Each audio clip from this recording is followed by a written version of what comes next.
Hi Year 11 and welcome to English in 10. Today I'm talking about the question, how does Dickens present the importance of family? I'm going to go through several different points in the text in which family is presented in order to give you a wide range of ideas and characters to talk about when trying to engage with this question.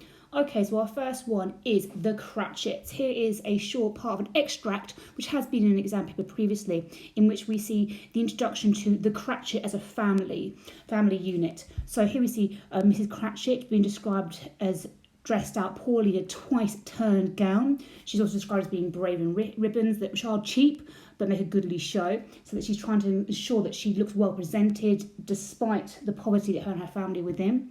She has her daughter Belinda Cratchit, who's assisting her with laying the table for the Christmas Day dinner. Master Peter Cratchit also being quite helpful in what he's doing too, and also being quite happy the way he's actually been dressed. He's finally has an adult set of clothing there that he's been given by his father. Now, this section here, in terms of how I would view them as a family, is they are very much an antithesis to Scrooge's own family. Think back in Stave 2, in which little Fan was described as her father. He's kindlier than he used to be. You think actually he's not so mean anymore. So we do see a very different family unit where the isolation of Scrooge as a child compared to the children here who are very much together, connected, and in quite a very happy, contented manner. There's a real sense of belonging here. All the Cratchits have a role. They all contribute to a happy family Christmas day, as well as a general happy day every day. There's a real, if you look at the language choices that Dickens has made here, you can see there's actually a combination of poverty, but also happiness. And you've got here poor, cheap. You've got here the lent to him, monstrous shirt collar. You've got these elements here of poverty, of less than, compared to brave, goodly show, rejoiced. We have got a real sense here actually that being poor and being happy can go hand in hand, compared to what Scrooge himself was saying in chapter number 1, where he viewed the poor as being nothing more than destined for the workhouse or for prisons as well. So that's your first option in terms of talking about family within this text. My second option is this, Fred Scrooge. Now I've got here the first quotation is from stave number 1, and the second one is from stave number 4. So the very first one here, in which he is trying to really plead with his uncle in order to spend the day together. However, what you see here is that Scrooge's isolation is a choice. He doesn't actually have to be alone, he chooses to be alone. So he's actually rejecting a family unit rather than it be something that's lacking in his life. Fred himself very much embodies the Christmas spirit that Dickens is trying to present, and Fred very much shows how you should behave at Christmas, how you should be with your family, as well as the ideas of moral goodness and obviously charity and generosity. Now you could argue here that actually also that Scrooge's rejection of his nephew is a kind of, it actually comes from his own bitterness, that he himself is unhappy and alone. He questions Fred's choice to get married, why did you get married? And you wonder that actually is this rejection more born out of his own bitterness, that actually it's a punishment. He doesn't want to be around someone who's in a happy marriage, perhaps. The second one here is from stave number 4, in which Fred is talking to his friends about Scrooge who will not come and see him. But you could very much see that Fred is clearly his mother's son. Very much like little Fan, who describes their father as being much kinder. Fred still looks for any positivity that he can with his uncle, just like little Fan did with their father back in stave 2. We see a real sense of generosity here, despite the fact that his uncle was being rude to him, dismissive, ungrateful, unkind and unfeeling. Fred is still willing to look for the goodness there. Very much if you want to think about the Christian element here, it's the Christian ideals that, turn the other cheek, be positive, be kind to your neighbours. And of course, there's an empathy here that he's willing to be empathetic that actually his uncle is unhappy and there's nothing he can do about it, but he can still be positive towards him. And of course, he's the foil to Scrooge, the very opposite, polar opposite to his uncle. And of course, with this quotation, you could definitely say that actually by the end of the novel, Scrooge becomes more like his nephew, or more like his sister, little Fan. Okay, third one here for you is Belle. You might have forgotten about her as a character, but of course, remember, this would have been Scrooge's family. She would have been his wife, his connection there. So the first one here is from stave number 2, in which she says to Scrooge, I release you. That's releasing him from their engagement. And this very much shows his inability to prioritize love over money. Money is always more important to him. And again, you could easily link this to his upbringing, the fact that he was very much trapped in this impoverished school where he was stuck there. He was trapped there compared to his own family.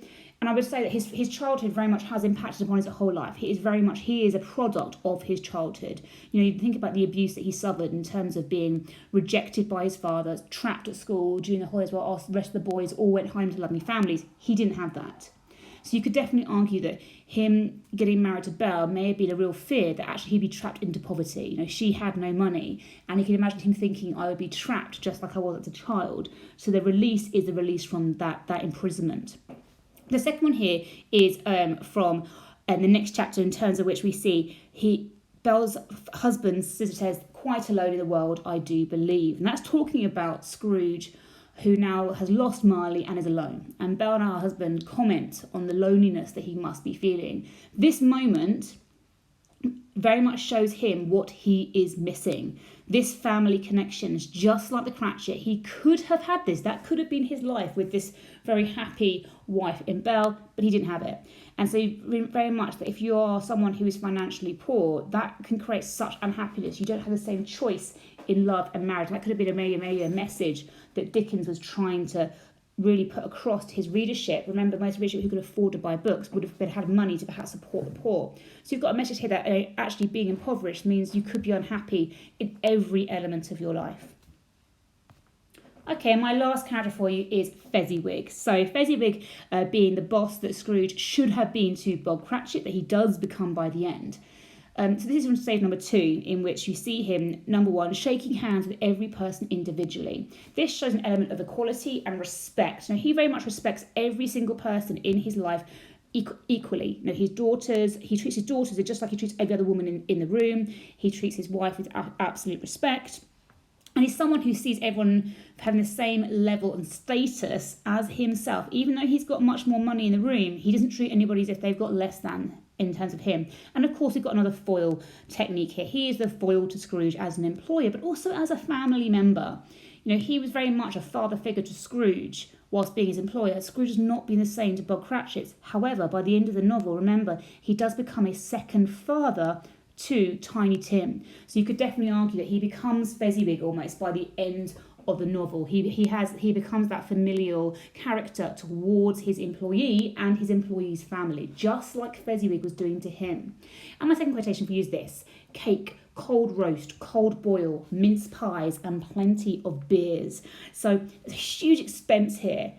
And it does show that he's not bragging, he's not trying to show off what he's got. He's actually very aware of his social responsibility. He's using his status, his role, his privilege that he has to a really positive manner. And of course, he uses it very, very effectively to make everyone around him happy, both his family and those that are family but not actually related to him, such as, of course, Scrooge and Dick, the person he worked with. So think about maybe the comparison between Fezziwig and Scrooge, not just as an employer, but as a family father role. Okay, so now you're going to be, after the end of this presentation, you're going to go away and work on your own as part of your revision. So the question, of course, is this: how does Dickens present the importance of family? You spend the next 40 minutes now working on between 3 to 4 pill paragraphs. Now consider these key things. The context, how does the context inform how family is being presented here? And think also about linking across the text, the contextual element of the scene within the rest of the book. So think about the structure of it. What perhaps is Dickens's message that he's trying to put across to his readership? What is the effect of the language? What do you think is perhaps the way in which it impacts upon the reader? What perhaps, how does it make us feel? What does it maybe suggest about the family unit within the Victorian period? Okay, so when you're ready, pause the video. Please look at anything there that you might need to recap for yourself before you begin reading. So begin writing.